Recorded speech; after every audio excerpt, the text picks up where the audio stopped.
Welcome to the Empowered Investor Podcast. Have you ever felt overwhelmed by the sheer volume of choices and voices telling you how to plan or invest for your future? With his straightforward approach, host Keith Matthews of Toulette Matthews & Associates cuts through the noise to help you create a winning action plan for you and your family. The decision-making framework discussed in this show can transform you and your investment experiences and will increase your odds of becoming financially secure.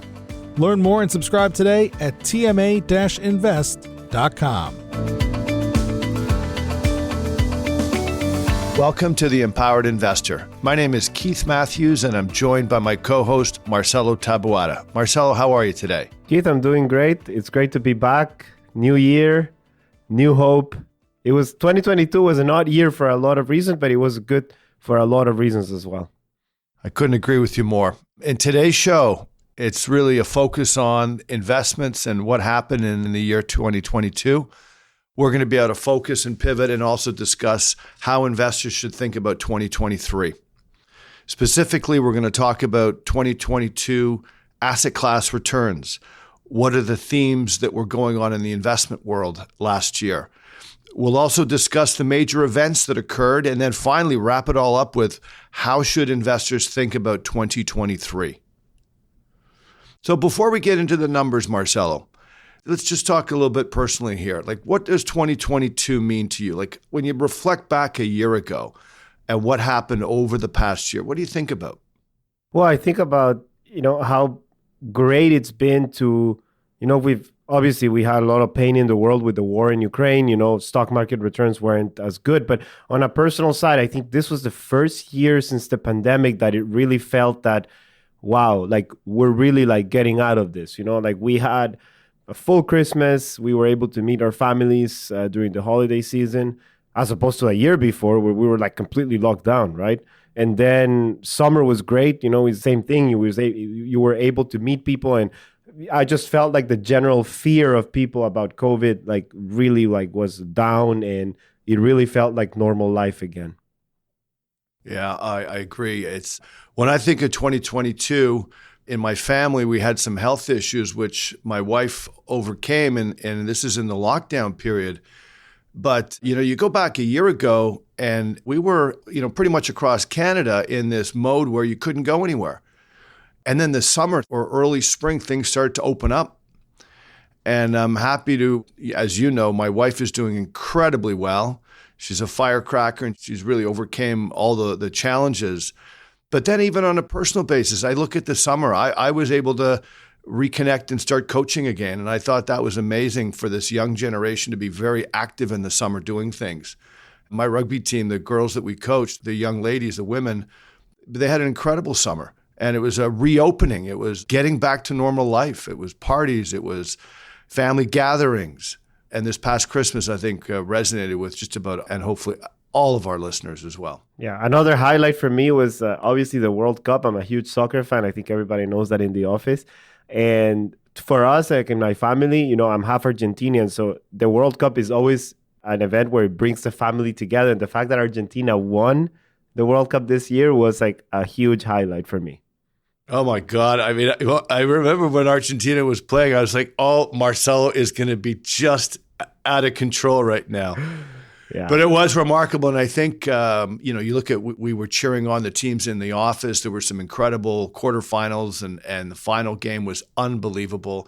I can't help believe that no matter what sport you love, you really did enjoy the World Cup of soccer. Yeah, and Canada making it to the World Cup was amazing. And then there is a golden generation of players coming in Team Canada. And people are going to be surprised. 2026, we have the World Cup here in North America. Then in 2030, it's still decided, but we have a lot of young players, early 20s who are playing now in the biggest clubs in Europe. And it's going to be a great time for Canadian soccer, which is amazing, to see. Yep, agreed. So let's transition now into, those are some of the, the highlights for our listeners and for us. Let's talk about investing right now. Let's switch gears a little bit and start reviewing the year. Let's do it. So let's start with, how did the markets do? How did equity markets and bond markets do last year in 2022? Right. So, Keith, we saw red across the board. So bonds were down 11.6. U.S. equity was down 12.1. International markets were down 8.2. Emerging markets, 14.2. Now we looked at a combination of international markets and emerging markets. So about 75% international and 25% emerging. That was down 10.1. And REITs, which is a nice proxy for real estate and commercial real estate, was down 18.8 across the globe. So tough year for markets, to say the least. Well, and I think what 2022 had that was a bit different is often when you have a tough year for equities, the fixed income side does okay. It kind of holds up the portfolio. But ironically, fixed income, due to rising interest rates, had a tough year. And in many cases, tougher than equities, which was a bit of an unusual concept. But we'll talk about that a little bit more as we go along here. So let's refer to what we call the classic 60-40 portfolios. We'll use that as a bit of a benchmark. In Canada, Marcelo, what would the classic 60-40, 60% equities, 40% fixed? What kind of numbers are we looking at here? So when we look at that traditional portfolio using broad indices, we get that a 60-40 lost 10.3%. Those are big numbers for a 60-40 portfolio. Well, I remember in 2008, a 60-40 would have been significantly harder hit than that, but it is still nonetheless a negative number. In the U.S., the 60-40 portfolios are down even more. What are those down? I guess where I'm going with this is listeners, if they're listening to U.S. commentary, U.S. market reports, they're going to hear things like, oh my God, it was an absolutely horrible year. Our 60-40s were down. What were they down, Marcelo? 17%. So that's actually quite a bit worse than, let's say, a Canadian 60-40 that might be down 10, 11%. Right. What's the major reason for that? Well, the US 60-40, there's the currency aspect, right? Like some Canadian portfolios in their US allocation will have some hedging. Then there is currency. And then there's the fact of diversification. If you're sitting here in Canada and you have a 60-40 portfolio, you may have more exposure to Canadian markets, international markets, and you'll have your US slice, right? When you look at a 60-40 in the US, it's only normal you're going to have way more exposure to the US markets, less exposure to international markets, plus the currency aspect. I think that's the biggest driver of the difference. Yeah, and following your comments, the Canadian balanced account will hold Canadian equity. And that did quite well, relatively speaking, last year, whereas the U.S. 60-40 will not own any Canadian equity and typically will have most of the money in something that proxy to an S&P 500, which had a more challenging year. And the Canadian holder, if he's holding S&P 500, he actually got about a 6% lift on the U.S. currency. So it's not as difficult. But clearly, U.S. commentary is such that we're really talking about how challenging and how difficult the investment front was for American investors. Yeah, and you're getting that here in Canada, right? So for a Canadian investor, it may feel like things are worse than they are because you're getting a U.S.-centric commentary, right? Correct. Because in the grand scheme of things, as we're going to walk through here, what ended up happening last year, I think, was kind of interesting because not one shoe fit all sizes. Did I get that expression correct? But yep. Essentially, what I'm thinking of here is, you had some people that had an incredibly challenging time in investing last year, depending on what activities they did and where they invested. And then you had others that actually did remarkably well. And in the grand scheme of investing, their portfolio numbers did not get hit hard. Now, what are we going to start referring to here? Let's talk about areas within the market and how that performed. Right. When we look at the market, we break it down in different sectors, or, if you're looking at a matrix and you look at different components of the market, what really took the biggest hit was growth stocks, right? So when we open it up and lift up the hood, so to speak, we see that value stocks did way better than growth stocks on a relative basis across many markets. Right? So when you look at that was one of the biggest drivers of the difference. So if you have a portfolio where, you hold a broad index, you have another investor that has single stocks in that area of the market, that's a very different investing experience. So that's one of the biggest divergences that we saw in the market. Yeah, absolutely. So growth stocks, explain what a growth stock is, Marcelo, versus a value stock. Yeah, so growth stocks is typically, if you look at Amazon, for example, or a company like that, you look at a particular industry and it's a stock that's growing higher than the industry itself. So you're going to pay like very top dollar for that extra unit of growth. And value stocks is typically stocks that have a lot of assets. They may not be valued accordingly in the market yet. And you're paying a cheaper price for that level of growth in the stock market. Okay. And so last year, what ended up happening was it was the growth stocks that really took a hit. And many argue that it was possibly because their valuations were too high. That would mean people were paying way too much money for company names. They were evaluating the assets or the prospects too high. And the other point that people discuss is that interest rates going up might have affected long duration or growth companies more than value companies. But let's talk specifically here about some of these major growth companies. We've divided them into sort of two categories. We've divided them into large growth stocks and a lot of popular names that individuals will recognize. And then we divided a second group into what we call sort of the innovative companies that everybody was falling in love with 24 months ago. And those stocks had a particularly challenging year. Yeah, so I think the first area is the mega stocks. When we think about a mega stocks, those are the large cap stocks that were on the news and everybody knows. So, the Shopifys, the Teslas, the Facebooks, which is now called Meta, the Microsoft, Amazon, Netflix, Google, which is also known as Alphabet now, and everybody knows Apple, right? So those companies, Keith, remember during the pandemic, we were locked down. A lot of these companies, the one thing they have in common is that they provide people access to services where everything is locked down. I mean, not all of them, like Google and Apple, but generally speaking, these companies did really well during the 2020. They had amazing returns. And you look at the drop downs that they've seen in 2022. I'm just going to walk you through some of them, but I think people are familiar with them because we've heard in the media. But Shopify is down 75% for the 2022 year. Tesla, 65% down. Facebook, down 64%. Microsoft, 29% down. Amazon, 50%. Netflix, 51% down. Google, minus 39%. Apple, down 27%. Those are big numbers. Yeah, especially the first three that you mentioned, 70, 65, and 64. Those are very large numbers. You're absolutely right. And when you contrast that to value companies that actually had maybe even positive numbers, this is where you start seeing two different stories emerge in 2022. Yeah, and we've alluded to this idea before that these are still great companies. I mean, you could argue that they're great businesses, right? But markets are truly a mirror of human psychology sometimes, and people tend to overpay and get hyped up about certain stocks, and there's a big divergence between the real business and what people are paying for that extra unit of earnings in a business, and I think that's exactly what happened here. Like the prices just became exuberant. Well, I think that you're 100% correct, and let's even switch gears a little bit and talk about innovative companies, because those are the ones that people really fell in love with.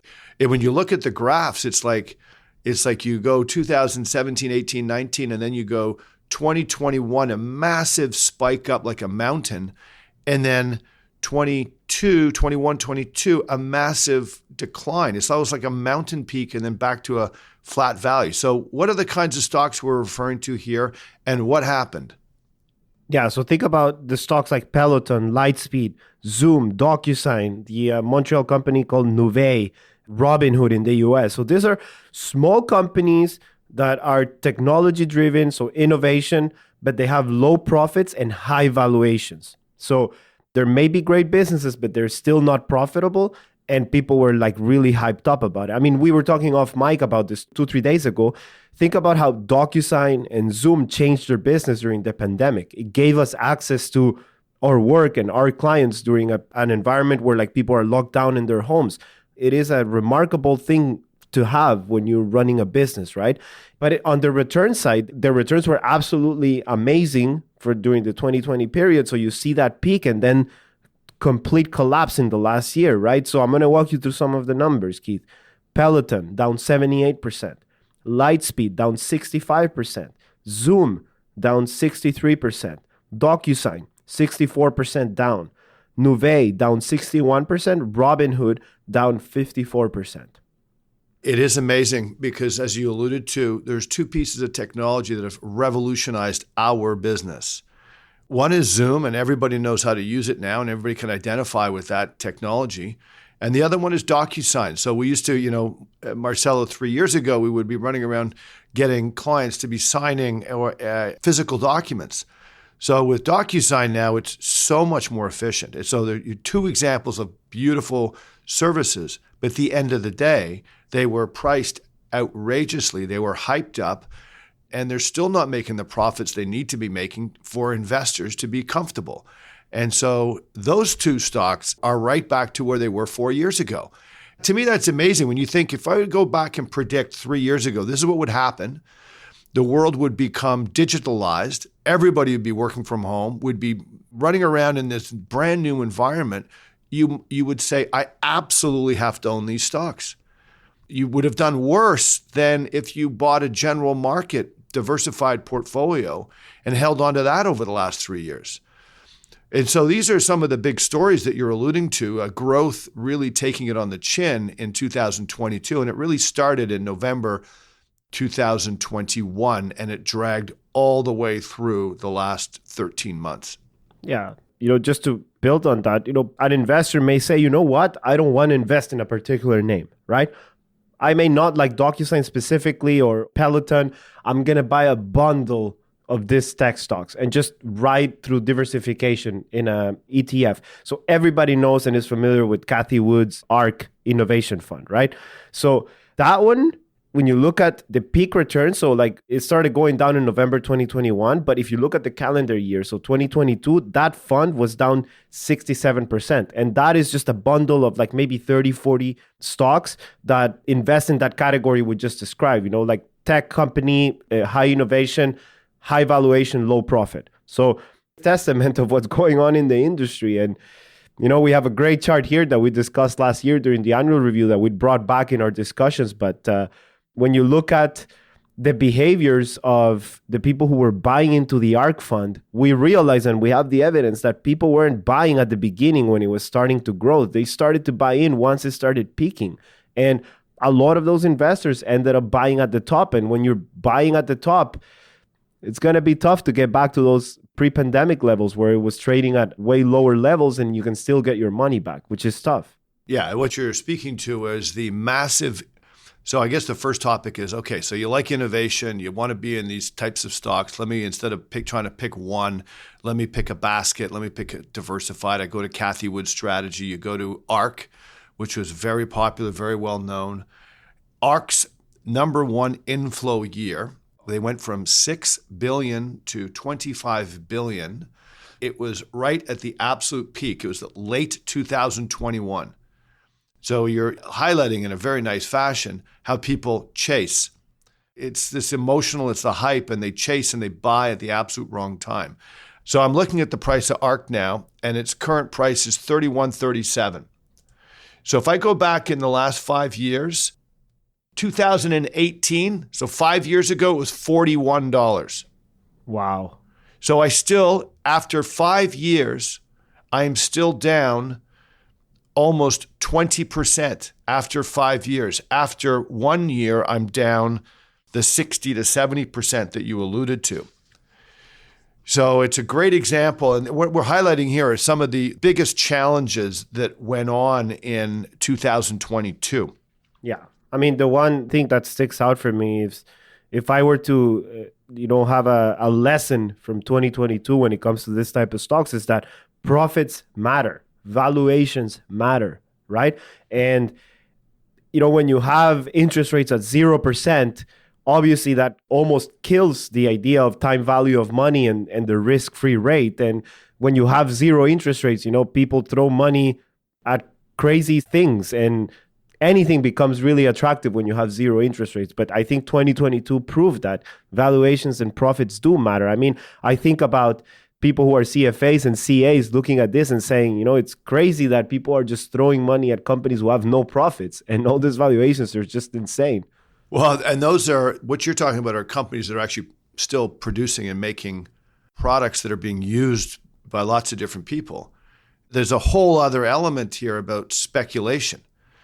So we've spoken about this before. In 2020, that was a year that speculators seemed to be buying certain things. Remember game stocks and AMC and all these sort of meme stocks. The meme stocks and crypto. And so all of a sudden last year was sort of the unraveling of the speculator, because the speculator had a very challenging year. So crypto, as you know, Marcelo, we don't and have never recommended it, do not include it in any client portfolios, period, had probably one of the most spectacular downfalls last year. Do you want to share a few comments on crypto or meme stocks? Yeah, I think it was a horrible year for crypto in 2022. I think it's taking into that idea of, valuations and profits matter. So I think people, when free money stops flowing, I think there's a lot of things that start falling back into place. But I think it was down for that reason. And also there were a few events in the industry. I think everybody knows about the FTX fraud and like the different problems that the industry has been going through. Like there was a thing called stable coins, which were pegged like 1-to-1 to the dollar, but people couldn't really explain. So cryptocurrencies like Terra and Luna completely collapsed at the beginning of the year. Then you had the FTX fraud. But even when you look at the biggest names like Bitcoin and Ethereum, they're down 60-70% for the year. So it's been a bit of a crypto winter, they like to call it in the news, for the space. And, I'm just so glad that, to me, the whole area never made sense. I tried to understand the technology behind it, and I think maybe it'll have a place in the future. But I think we did a good thing by not getting into the space and buying into the hype. I won't lie to you, Keith. I have a lot of friends in my age group who are investing in this stuff. And we also had clients asking us questions about, maybe I should put $5,000, $10,000 in crypto. I'm assuming that's gone now, or it hasn't been a very good experience. But yeah, I think those are my comments on crypto. Thank you for that. You're absolutely right, Marcelo. I mean, we talk about these different areas in the market. Speculators had a very challenging year. Obviously, as you know, we've never speculated. We don't think that's investing. It doesn't even come into the investment philosophy. So half of what ended up happening last year was, if you were successful, all you needed to do was actually make sure you stay away from all these explosions, bombs, and areas of the market that were getting individuals into trouble. And that gets back to the merits of a diversified portfolio. That gets back to the merit of, staying, not chasing. We've created many podcasts in the past 3 years where we talk about don't chase, don't buy the hype. Which is boring, right? Nobody wants to hear that when all these things. I mean, all my friends roll their eyes when I explain like how we invest and how boring it can be, for a lack of a better term. But at the end of the day, it's sensible investing. And I think that's what pays off. And you need to be consistent as well. Because if you start shifting things around, it doesn't work. Yeah, I agree 100%. And so let's just take a moment here. We don't usually speak about this that often, but let's talk about our portfolios. Let's talk about the portfolios we build and talk about some of the results. So let's just focus on equity for now, because we've spent the last little bit talking about how challenging some of the markets are and have been, and how challenged speculators have been, and how challenged it's been to be a growth investor. So we tilt portfolios. We manage diversified global portfolios, Canada, US, international, and emerging market stocks. We have a tilt and a bias towards heavier overweights to value companies and small value companies. So if we use a third as a benchmark, a third Canadian stocks, a third US stocks, and a third international with its weighting of emerging in there as well. Right. So if you look at that, our equity portfolio model was down 5.7%. And that would be with the small tilts to value and small value. And that would be our dimensional core strategies. Correct. And if we had just invested in pure indexes that follow the world, Canada, US, international, and emerging, in exactly the same weightings, the result, if I'm not mistaken, would be somewhere around minus 9.5 to 10. Correct. So that difference between 9.5 and 5.7 is the tilts towards value and small. Correct. And we have some strategies that are included in some portfolios called vector, dimensional vector. If we did a third, what are those returns looking like? Yeah, obviously, like the vector portfolio will have a stronger tilt towards small in value. So that portfolio of a third lost 2.6%. That's big difference.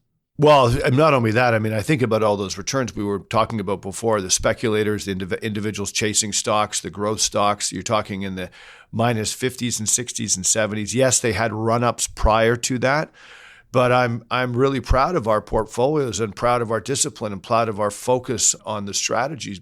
We know our clients will be happy, but it also, in this particular show, highlights what diversified portfolios did and how they did if they had some of the value tilt to them. Again, when you invest this way, we suggest that investors take very long-term views on it and hold the course, not just for a year or two and flip back and forth. Hold it for 5, 10, 15, 20, 25-year processes to make sure that they maintain their strategies. I mean, Keith, you more than anybody know how the factors can go through bad periods in the market. I mean, how many times we had to sit in front of clients and, we had lower performance at the broad benchmarks because the value tilts or the small cap tilts didn't do well, right? But again, this is, like you said, long term. And it's not to brag, but like I cannot tell you, I know a lot of people in the industry, how different of an experience it is from what they went through in 2022 and what we went through in 2022. We didn't have any clients calling panicking about the markets. Whereas I know people in the industry who it is a very different experience because they're constantly stressed. They're trying to shift things around. It's very stressful every day. And it's a very different experience for us and our clients. Yeah, you're absolutely, well, you're alluding to this sort of shifting and making bold moves. And we've always spoken about that just creating anxiety. So creating anxiety for no additional returns. And all the research points to that very clearly. So let's pivot here a little bit. We've spoken about general markets. We've spoken about what did well, what had a very challenging year. What are the other major themes, Marcelo, in 2022? Let's slip into some other macro themes that are important for our listeners. Yeah, so inflation continues to be the elephant in the room. It continues to be the main concern of the economy, the central banks, and a lot of Canadian families. They're struggling to buy groceries. It is tough for a lot of people. Continues to be high. But if there's a silver lining here is that we have two graphs here that shows the progression of inflation in the last year. Both in Canada and the US peaked in June of 2022. So in the US, it peaked at 9.1%. And in Canada, peaked at 8.1%. And by the way, to clarify, this is the broad inflation number. It's not the core number that excludes food and energy. So I want to clarify that. And we do see, Keith, that it is trending downward. So it's still stubbornly high. So in the US, you're still seeing inflation of 7.1, in Canada, 6.8, but it is trending downward. So I think as we go into 2023, the thing for central banks will be, do we keep rates higher for how long? And I think we've spoken about this before. As long as inflation remains high away from that target of 2-3%, it is going to be tough for central banks to say, you know what, let's stop the interest rate hikes and start bringing them down. So that was a big subject in 2022, and it continued to be a big topic in 2023. Yeah, and we did quite a few podcasts on inflation and interest rates. And I think on the positive end of this, if you're an investor, you went through the gut punch of negative returns on the bond side. But because the rates are higher, what that sets up investors for is higher expected future returns. As long as your duration of your bond portfolio means the maturity, the length of your bonds is shorter than your horizon, your investment horizon. So most of our clients have durations between 3 and 5 years, but their investment horizons are longer than that, then that bodes well because your break-evens are low. And that means after you pass your break-even, you're into positive extra returns. So while inflation's not good for anybody, and we're not suggesting it is, the upside for individuals, if inflation can be tamed, is that interest rates will perhaps give us some better returns for investors. Yeah, we don't have time to get into it too much in this episode, but I encourage all the listeners to go and listen to the podcast you did at the end of December of 2022 with Lawrence. That was an amazing show. Very simple, very easy to explain, and it really breaks it down in a very easy way for people to understand. So, Marcelo, we spoke about inflation. What was the other big theme that was discussed this year in 2022 and is still in discussion for 23? Right. So when you talk about inflation, interest rates, obviously the big analogy the central banks use is, can we land the plane softly? Like, can we have a soft landing, right? And what that means is that there's a lot of speculation still about, okay, you have high inflation.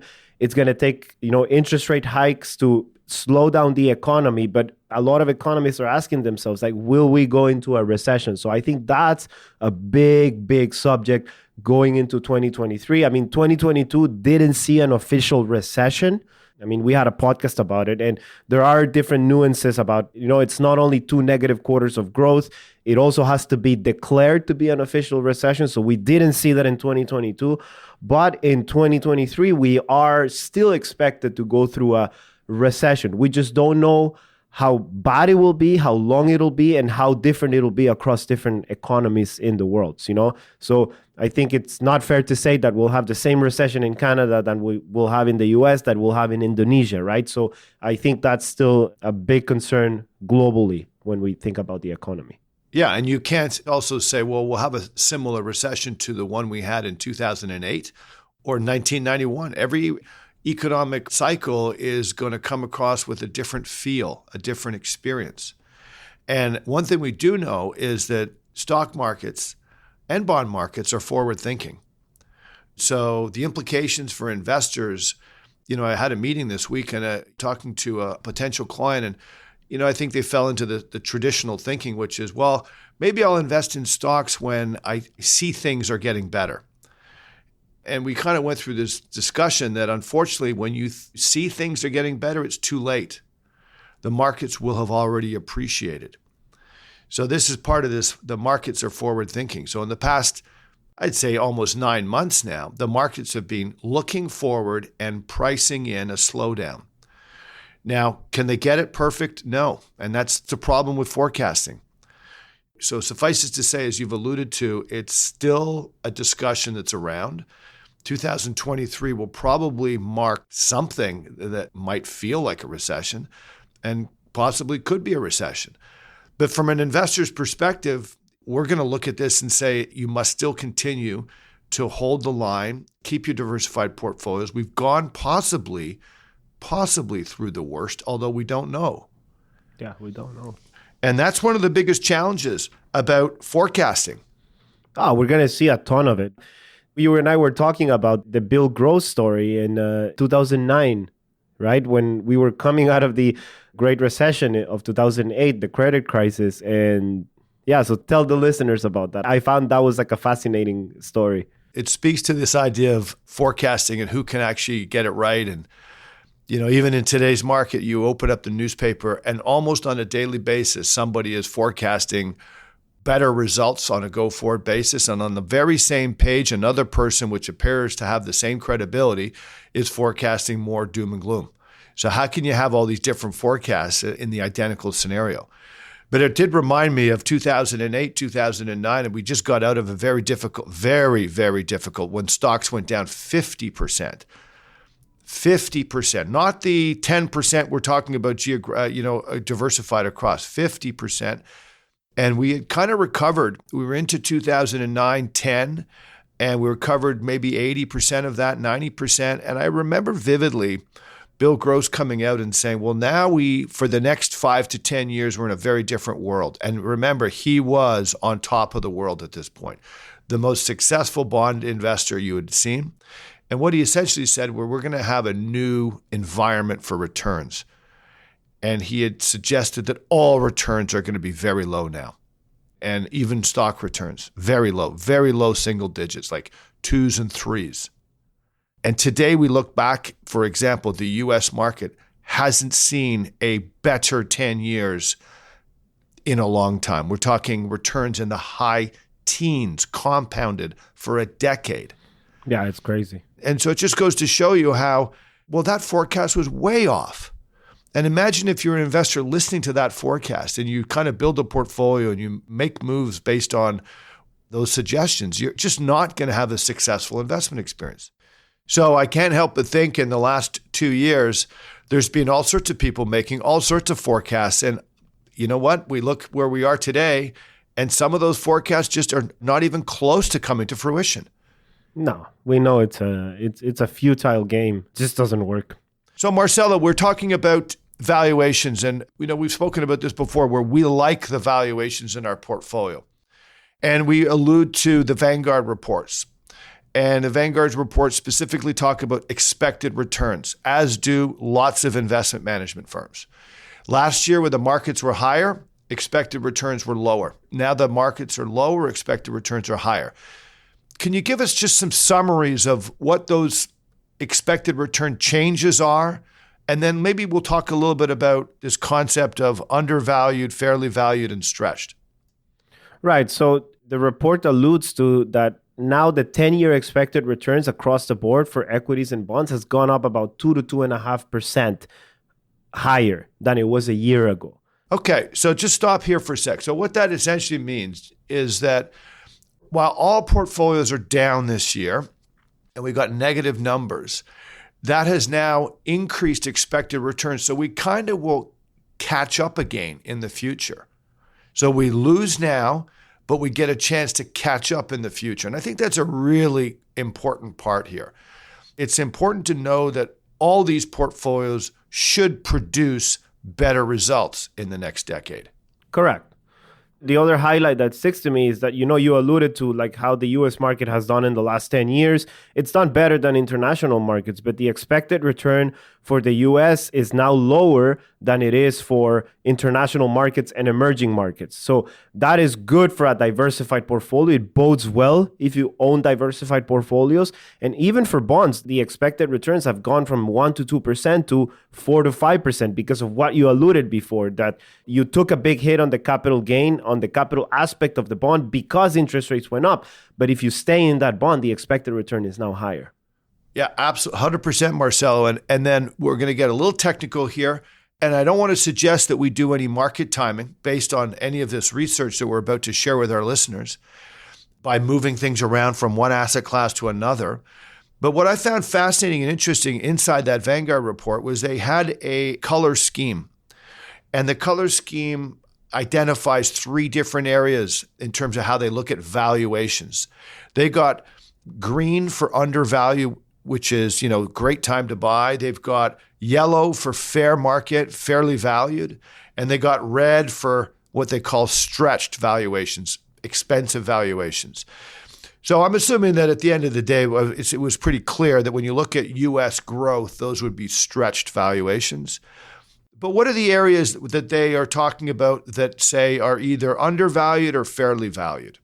Yeah, so when you look at the market overall, they still consider U.S. equities to be overvalued. And at the other spectrum, they considered global equities, so including Canada, international, and emerging. They still consider them to be fairly valued, but at the lower end of the spectrum. So almost very close to being undervalued. And then, obviously bonds come at the fairly valued right in the middle, and they expect them to be fairly valued, but the expected return has gone up for the reasons we discussed. And on the second layer is just different areas of the market. So Vanguard Group still sees the growth stocks very overstretched compared to a year ago, even though they've gone down this year. And they still see it as a very attractive or undervalued areas of the market, like small cap, emerging markets, and that type of thing. Yeah, and so we look at this and we kind of really like the positioning of the portfolios that we're overseeing, which are globally diversified portfolios, Canada, U.S., international and emerging market. A good portion of the tilts that we have, whether they're value or small cap, the valuations don't appear stretched, and this bodes very well for expected returns.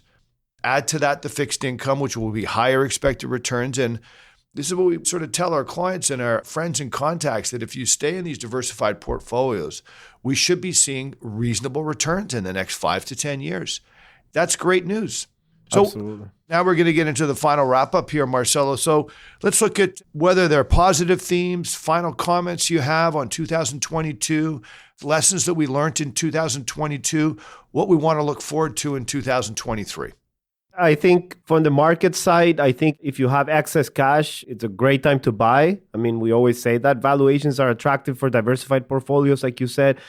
I think second layer of that for me is having a robust evidence-based investment philosophy will continue to pay off because it tunes out the noise and prevents clients from falling from these major pitfalls that we saw in the market today, like chasing hot stocks on the tech side, cryptos, and that type of thing, even market timing. So that's the two things that I see positive. On the economy side, I think inflation is trending downwards. So I'm fairly confident that we can get it under control. I just don't know the timing. I think nobody knows, hopefully sooner than later. But those are the things that I see as positives for our clients and investors at large.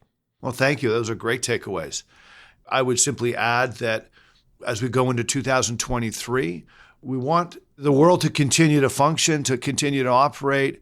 Hopefully, we're going to get a resolution in Ukraine with Russia. I mean, that would be part of one of the best things that could happen in this year. With regards to investment portfolios, I think as long as we're not chasing, as long as we're embracing a fundamentally sound investment philosophy, 2022 proved that the investment philosophy continues to resonate and work extremely well. Stay diversified, tune out the noise, don't chase, don't speculate, and keep on investing because there will be some really good returns in the next 5 to 10 years. Amazing. So with that, thank you very much to our listeners, and we look forward to hearing from you, and we look forward to our next episode. Thank you for listening. See you next time. You've been listening to the Empowered Investor Podcast, hosted by Keith Matthews. Please visit tma-invest.com to subscribe to this podcast, learn more about how his firm helps Canadian investors, or to request a complimentary copy of The Empowered Investor. Investments and investing strategies should be evaluated based on your own objectives. Listeners of this podcast should use their best judgment and consult a financial expert prior to making any investment decisions based on the information found in this podcast.